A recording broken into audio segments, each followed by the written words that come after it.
Now I'd like to introduce our speaker, who is Don Bell.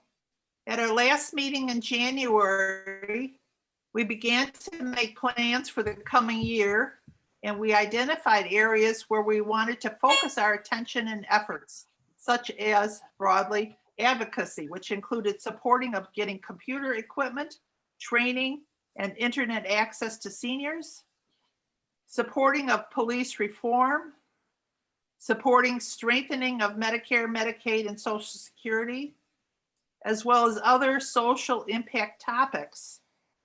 We also were looking for participation activities, which we will be working on continuing through the year. Then came January 6th and the insurrection on the national Capitol. What America saw that day was raw hate.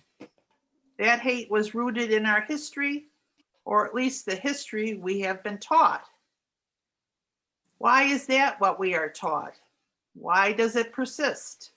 Why can't we overcome racism and bigotry? These are the questions we have been asking ourselves since January 6th.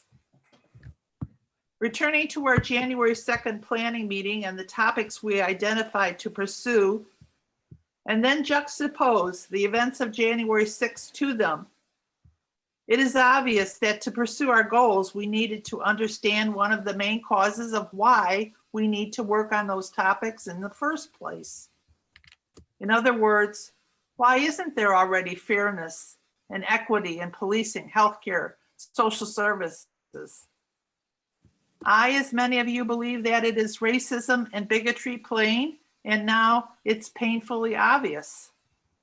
But not only the deadly manifestations we witnessed January 6th, but also the underlying miseducation that we got those insurrectionists to the point of what we witnessed.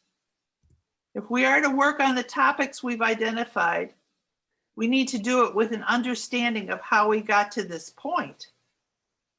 With a better understanding of the past, we can better understand what we are today, and we can better work on making changes to benefit us all. With that as our immediate goal, I would like to introduce someone that some of you already know, Don Bell, a community activist and Black history scholar, and who will bring us today some of our history that isn't in the textbooks that you had as a child, but which is our shared history nonetheless. History which can give us a new perspective on the past so that we can use our gained knowledge to influence how we approach our efforts in 2021. Let me introduce Don Bell. Thank you for being here, Don. Well, thank you for the invitation, Fran. Good afternoon, everybody. And let me start this off by saying that, first of all, I really salute the Northside AARP organization for dedicating a series of programs to the issue of racial reckoning, which is one of the significant social issues in our country and around the world at this time. And when I was invited to do this, actually, it had been my political stance that I, as an African-American, would not spend a lot of time participating in these discussions, particularly with Americans who identified as white.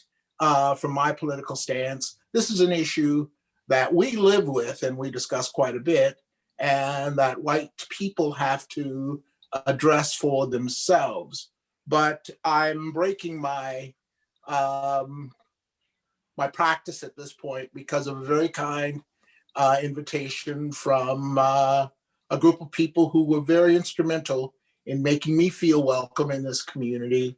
And out of my respect and affection for them, I'm going to venture outside of my little cubicle and comment on the issues of racial reckoning.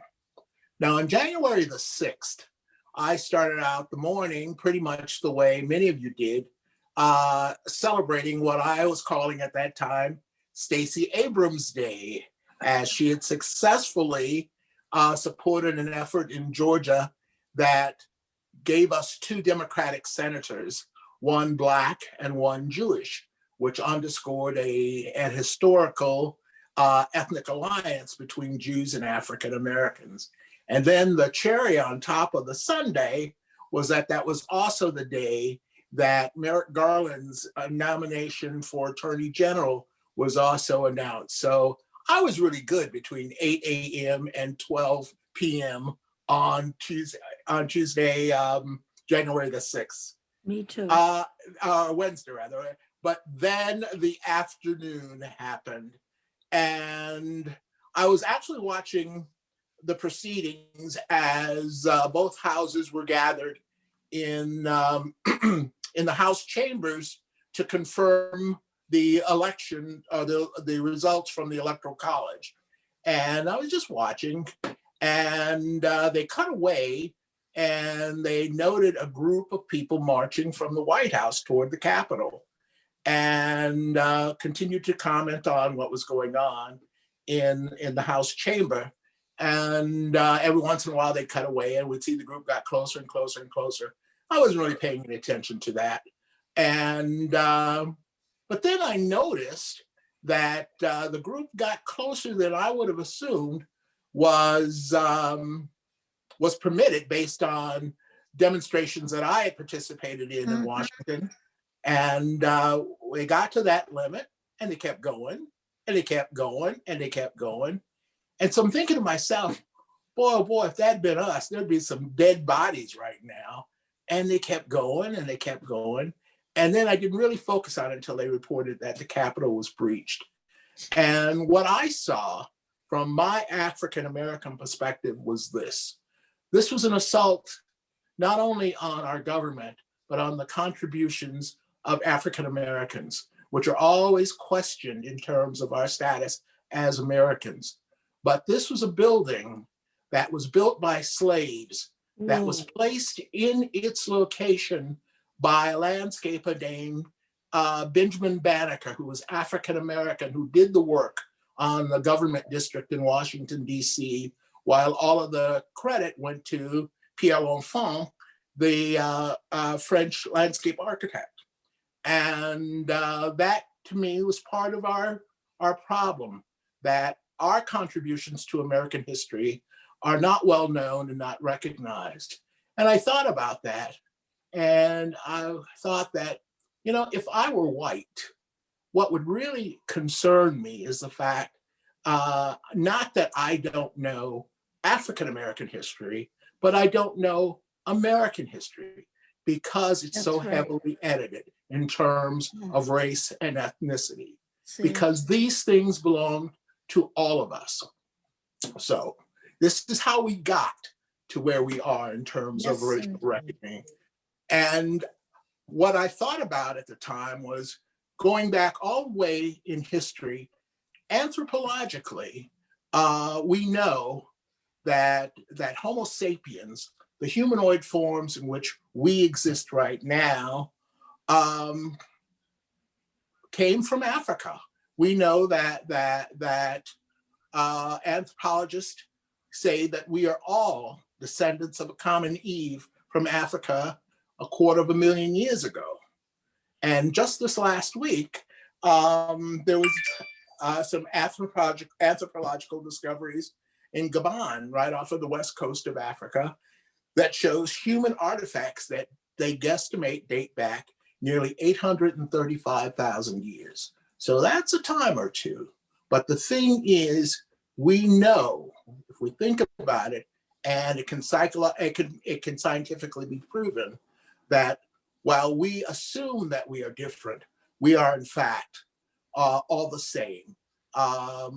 Human beings do not vary, or vary less than 1/10 of a percentage point in terms of DNA, one from the other. And the things that we think make us different, skin color, eye shape, hair texture, do not in fact make us different beings. We are one being. So how do we get from that scientific truth to our sociological status? Well, in thinking about it, it occurs to me that whiteness is not a biological trait. It is in fact a socio-political trait. It is a measure of one's status in society. And we have many ethnic groups in the United States who, at the time of their coming into the United States and for long times afterwards, were not considered white, although biologically their skin is white. Certainly Americans of Irish descent, Americans of Italian descent, Jewish Americans can all easily think back to the times when they were not considered white. So again, how did we get to this point? Well, we got to this point because, in my humble opinion, we don't know enough about our history and we don't know enough about our civics. And so I invite those of you who come from a different cultural heritage than mine to suspend your disbelief a little bit about what you were taught and to perhaps embrace some alternative narratives on what the history of this region of the world, this continent, this country really were. Many people would be surprised to know that the first permanent resident of the oldest city in the United States, that the first patriot to die in the Revolutionary War, that the first permanent resident of the fastest growing city in human history, going from 0 to 3 million in less than a century, our own hometown, Chicago, were all people of African descent. And so our story is told more than in the 1619 project, because that was a little late, because St. Augustine, the oldest city in the country, was established in 1565. And in addition to that, we have to question other narratives that we've been told. One of the most popular, of course, is that the United States was settled from east to west, when in fact, what is now called the United States was settled from south to north and also from west to east. And if we do that, we begin to cross these lines of racial division that we recognize in the United States. And again, we question how we've maintained these issues that lead to our need for racial reckoning at this point. Of course, we go back to Mother Africa again in the era of the Middle Passage, which is the era in which the bulk of slaves were brought from Africa to what is now United States and to the Western Hemisphere. And we look at the numbers, which were huge. Over 10 million Africans were kidnapped to be enslaved in the United States. And in addition to that, the trade was so wealthy, so lucrative, and regard for human life was so little that nearly as many people were lost in the transport as actually successfully lived to reach the United States. The gate of no return in Western Africa, where most of the slaves were shipped from, records that there were nearly 2 million people who died committing suicide or being shot on the way to being shipped to the United States, because they knew they would not be coming home again. And yes, there was a slave trade that existed before slavery in the United States, but in most of those cases, it was not the cruel and unusual punishment that it became in the US. Even here in the United States, before there was lifelong servitude, most people who were the victims of slavery were people who were involved in indentured slavery. And in fact, for the pre-lifetime servitude period, that was made up of two groups. It was made up of people from Africa and made up of Irish immigrants. And they were indentured basically to pay for passage to the United States, where they worked in servitude for a certain amount of time, and then they were freed. So there were plenty of people of African descent all through the years, including from 1619 on, when the first slave ships arrived, who were here as freedmen, or who were born into freedom rather than into lifetime servitude. But the evolution of lifetime servitude is what has really brought us to where we were. And it's easy to see what happened. We're told that slavery and racism are issues that are primarily born of the Southern United States. And that's not true. Slavery in America is born of the entire United States. And while the South was our agrarian center, the North was our industrial and our financial center. And the institutions of both rested on slavery. In American history, there are two groups who are part of my own personal ancestry: indigenous peoples and African people, who gave what became the economic basis of the United States. The indigenous people gave the land, and the African people gave the labor, which was free of cost for over 250 years, and continues in some point even today. There are areas of agrarian United States where people live barely above the minimum conditions of slavery. And it really is something of which we should really be ashamed, but it continues even till today. But the point is that even in our institutions of the North, say one of our great historical institutions, the First National Bank of Chicago, which is now half of what is known as JP Morgan Chase, the financing that that institution did was based on the slave market in the South. And that's true of institutions in New York City and all across the North. So slavery and racial exploitation do not belong just to the South. Now, without going on forever, I think that there's some important issues that one might visit oneself with before continuing with the discussion of racial reckoning and racial disparities. And one of our best tools for learning the truth is our own Census Bureau, which does a fantastic job of monitoring the life and experience of American citizens historically and in the present. And the Census Bureau regularly produces a report called The Status and Conditions of African Americans. And from that comes disturbing statistics about today. The average income of African Americans or the average income of white Americans is 1.5 times that of African Americans. And in average family wealth, the wealth of the average American white family is 5 times that of the average Black American family. How do we get to these inequities, and how do we deal with them? How do we solve them?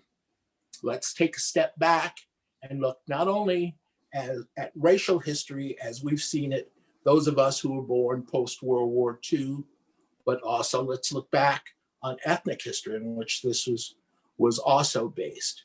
And we have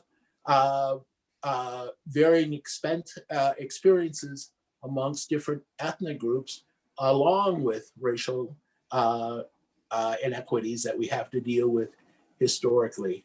And what we've got to do is to be willing, again, to look at what we've traditionally been taught or not taught from new eyes. We have to be willing to separate ourselves from narratives that we have been taught all of our lives, and to look at these things anew from different perspectives. And when we do, then we can engage in conversation with one another.